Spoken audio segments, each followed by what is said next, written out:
소리는 시간 안에서 실현됩니다. 소리를 저장한다는 것은 시간을 기록하는 것이죠. 축음기의 발명으로 인간은 소리의 기류를 알게 되고 보다 깊은 소리 과학의 첫걸음이 시작됩니다.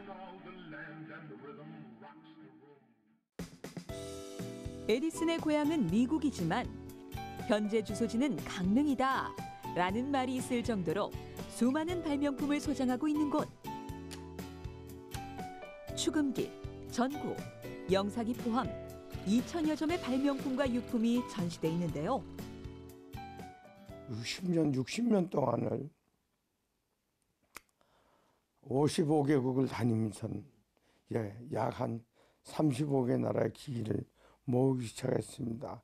그래서 약 지금 17만 점, 8만 30만 장 있습니다. 8만 30만 장. 빽빽이 자리하고 있는 이 많은 오디오 장비 중에서도 단연 주목해야 할 주인공이 있습니다.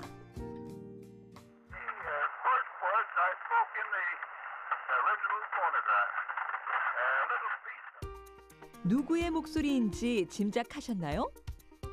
바로 에디슨이 직접 부른 노래를 녹음한 건데요. 세계 최초의 소리 기억 장치, 틴포일 축음기입니다.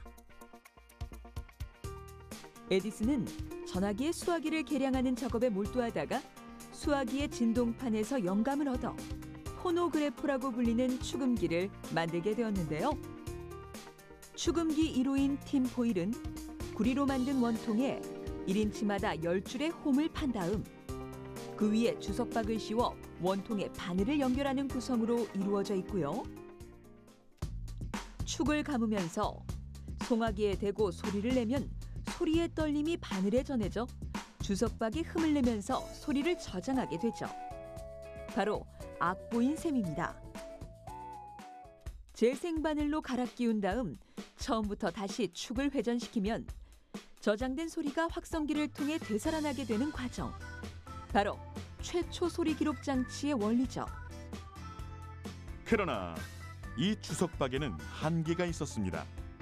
딱 한 번, 1분 정도만 녹음할 수 있고 시간이 지나면 소리가 지워진다는 단점 때문에 에디슨은 축음기에서 눈을 돌려 전구 개량에 몰두하며 10년 가까이 시간을 보내게 되는데요. 그 사이 전화기 발명자인 벨과 에밀 베를리너라는 젊은 과학도가 더 발전된 유성기를 만들어내 특허까지 받게 됩니다. 내 아이디어를 도용해 특허까지 내다니 가만히 있을 수 없지. 라이벌들의 등장으로 다시 축음기 개량에 몰두하게 된 에디슨. 그렇게 10년 만에 클래스 M 축음기가 탄생하게 되는데요. 틴포일이 단순히 소리를 재생시키는 단계였다면 클래스 M은 음악이라는 형태의 음색을 들려주는 본격적인 축음기라고 할 수 있고요. 모터와 건전지가 사용된 최초의 축음기라는 점에서 가치를 인정받고 있습니다.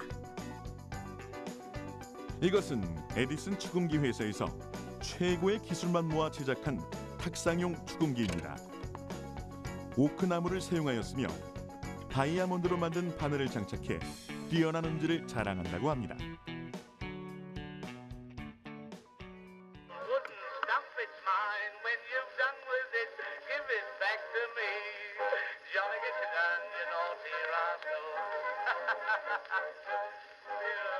무려 15년에 걸쳐 축음기가 완성되었다고 하는군요.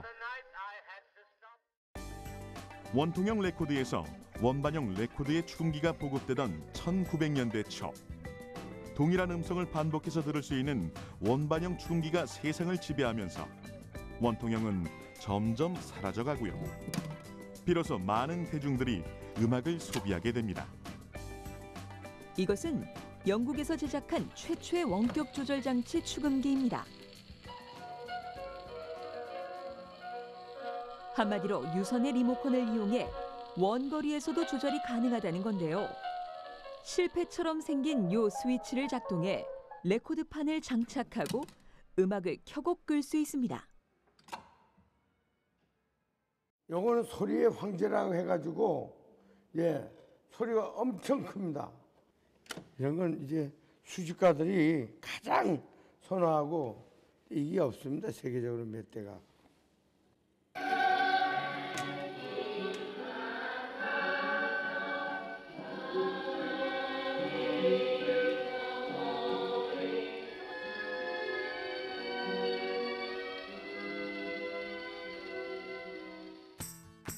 (60년) 수집 인생. 박물관 주인의 수집 열정은 과히 놀라지 않을 수가 없는데요. 전 세계를 누비며 목숨을 잃을 뻔한 적도 많았다고 하는군요. 미국에서 아르헨티나, 브라질 같은 데 가려면 비행기가 한 이틀에 한 번씩 있습니다. 그리고 미국에서 화장실에 들어가 총 맞아가지고 온 사람 피 흘리면서 일주일 동안씩 입원하고 있다. 난 또 가야 된다. 이렇게 해가지고 수집을 오늘까지 했는데, 유일하게 남은 한 대의 추금기를 수집하기 위해 10년간 찾아 헤맨 손성목 관장은 1985년 드디어 아르헨티나 경매에서 꿈에 그리던 추금기를 만나게 됩니다. 부상당한 몸을 이끌고 치열한 경쟁 끝에 거액으로 추금기를 낙찰받게 되는데요. 당시 아르헨티나 신문에 실릴 만큼 굉장한 일이었다고 하는군요. 에디슨이라는 사람은 300년을 살아도 자기는 항상 발명할 아이디어가 많아가지고 항상 바쁘답니다. 그런 식으로 저도 에디슨처럼 300년, 저도 500년 살고 싶습니다. 저는 오래 수집을 하기 위해서 더 오래 살고 싶고 수집할 게 아직도 너무나 많습니다. 일평생 1000개가 넘는 특허를 내고 청각장애임에도 추금기를 개발한 에디슨. 그리고 그가 남긴 업적과 역사를 알리기 위해 고분분투하는 또 한 사람. 이들의 열정과 집념을 우리는 가슴과 기억으로 저장할 것입니다.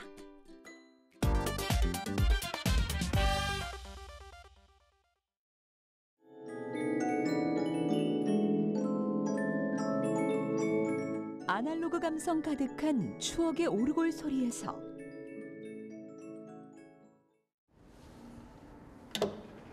뮤직 큐.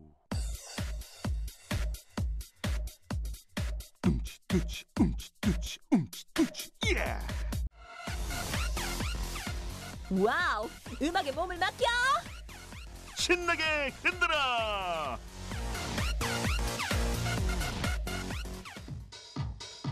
테크노, 하우스, 트랜스와 같은 장르를 포함하는 일렉트로닉 뮤직. 전자음으로 음악을 만들거나 음향 처리를 하는 전자음악을 말합니다.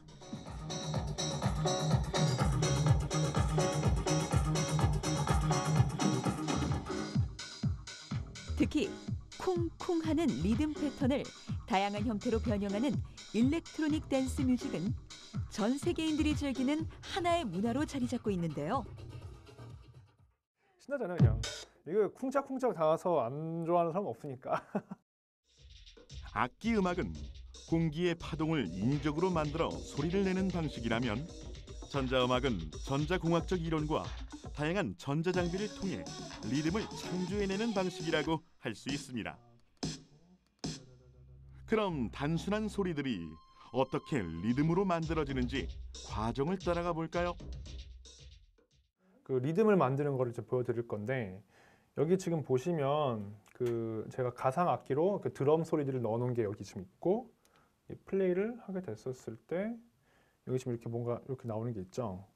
이게 지금 뭐냐면 이 컴퓨터 프로그램이 어느 구간을 지금 플레이하고 있다는 거예요. 여기에 만약에 제가 이런 킥 소리를, 그러니까 드럼 킥 소리를 집어넣게 되면 이게 지나갈 때마다 이게 소리가 나게 되죠. 그래서 이거를 이런 식으로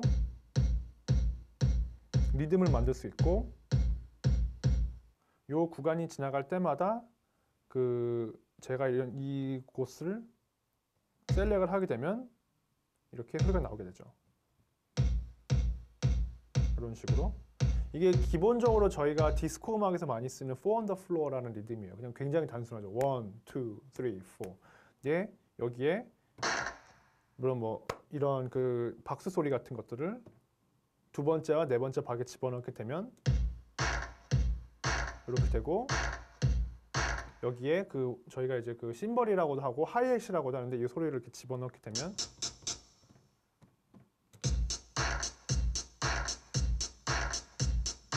이게 가장 기본적인 디스코 리듬이에요. 한마디로 기계가 읽을 수 있는 악보를 만드는 과정이라고 할 수 있는데요.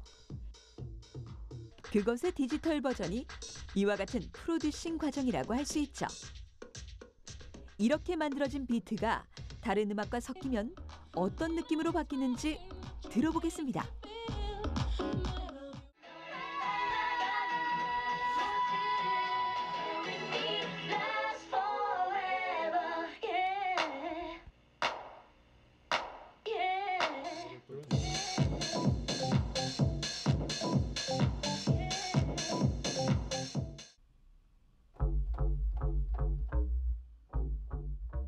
여기에 건반악기 모양의 신시사이저라는 전자악기음을 추가하면 더 풍성한 리듬을 만들 수 있습니다.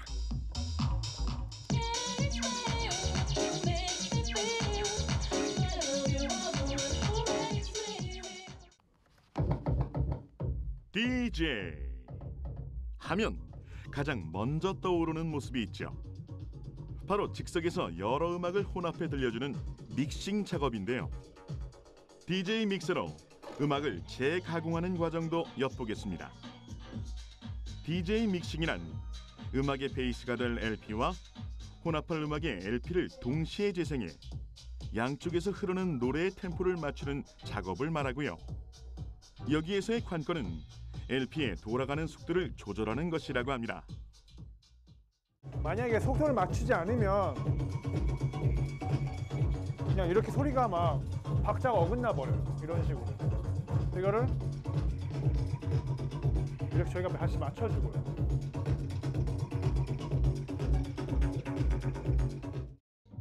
다양한 장르의 음악을 섞어 또 다른 비트와 리듬을 창조하는 일렉트로닉 뮤직. 우리의 청각과 감정을 매료하는 핫해핫해한 소리입니다.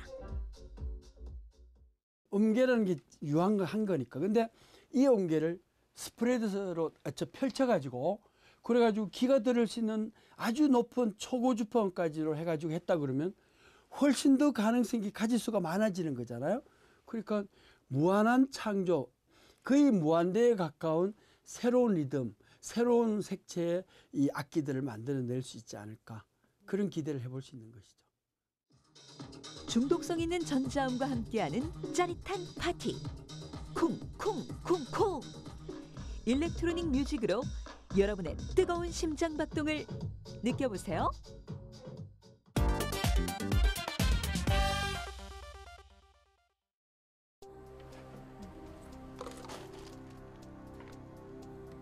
여기저기 너저분하게 쌓인 물건들.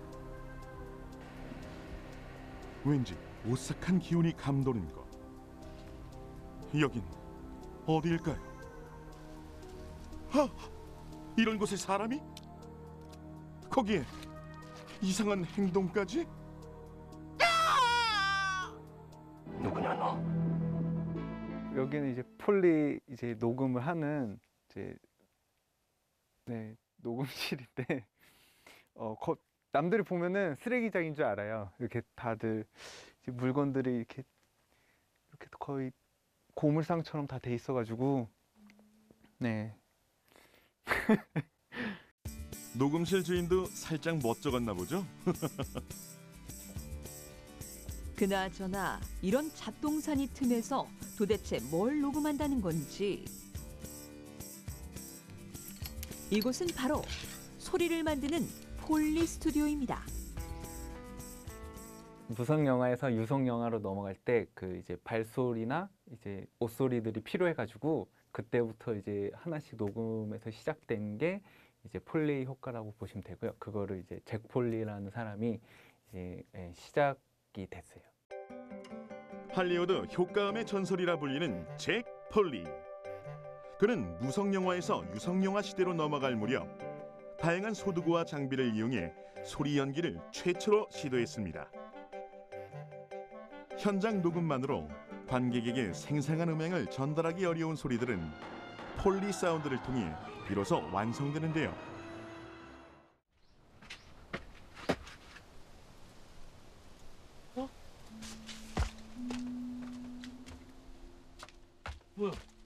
영화 곡성에서 긴장감을 불러일으키는 이 발자국 소리는 극의 몰입을 높여주고요. 안녕 아버지. 효진이가 맛깔나게 먹는 소리도 폴리 효과가 적용되었습니다.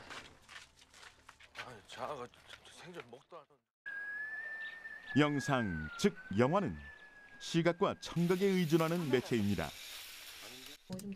영화를 보다 보면 때로 보이는 것보다 들리는 것이 더 중요할 때도 있고요. 비주얼보다 사운드가 더 복잡한 과정으로 만들어지는 경우도 있죠. 애니메이션의 한 장면의 소리를 만들어 보겠습니다. 준비물은 클립인데요. 작은 소리들을 좀 자세히 표현해내기 위해서 개인의 발소리를 좀 표현해주기 위해서 이제 클립도 이제 생각을 해서 그 개미의 이제 캐릭터를 주는 거죠. 클립에서 탄생하는 개미의 발자국 소리.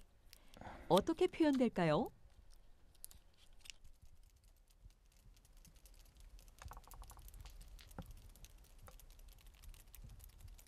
모양은 좀 우스꽝스럽지만 꽤 그럴듯합니다. 그 개미가 발이 여러 개잖아요. 그러니까 한두 개로 하니까는 그 느낌이 이제 너무 일률적인, 규칙적으로만 돼가지고 이제 여러 개를 이제 붙여서 이제 규칙적이지 않게 그렇게 들리기 위해서 이제 여러 개를 이렇게 붙인 겁니다. 우리의 발자국 소리를 따라하기 쉽지 않을 텐데.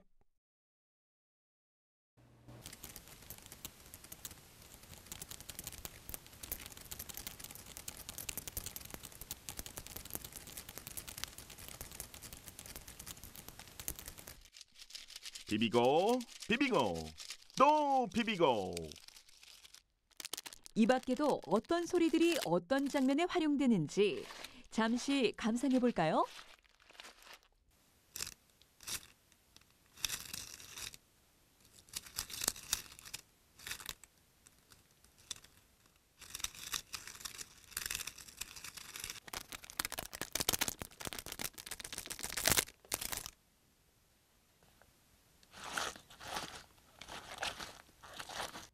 날파리 말고. 이러한 작업은 2인 1조로 이루어집니다. 폴리 아티스트가 소리를 창조해내면 녹음실의 폴리 레코디스트는 피드백을 주거나 알맞은 소리를 녹음해 영상에 입히는 작업을 하죠. 사물의 행동부터 전체적인 분위기, 등장인물의 감정까지 분석하는 센스가 필요하다고 하는군요. 우리도 한 장면을 만들어 봤는데요. 소리에 몰입해 볼까요?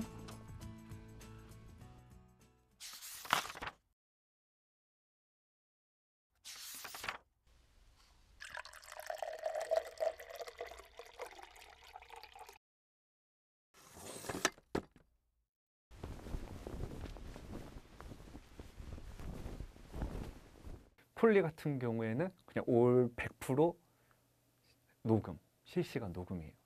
그러니까 이제 제가 이 영화에서 이 소스를 썼다고 다른 작품에서 이 소스를 쓸 수가 없어요. 그래서 다시 새로 다 녹음을 해야 되거든요. 이제 그런 것들이 어떻게 힘들기도 하지만은 그런 것들이 또 이제 폴리의 매력이 아닌가. 소리가 가지는 힘. 때로는 눈으로 보는 세계보다 더 큰 상상력을 펼칠 수 있습니다.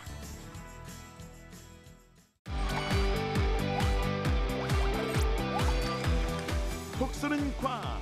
사이다. 저 살쪘죠? 배 나온 거 봐 이거. 그래, 결심했어. 이제 운동할 거예요. 위트 톡톡씨 등산한 지 10분도 안 됐어요.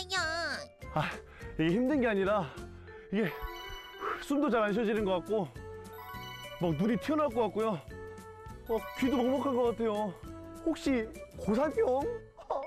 동네 뒷산에서 고산병이요? 그건 기압의 차이 때문이라고요.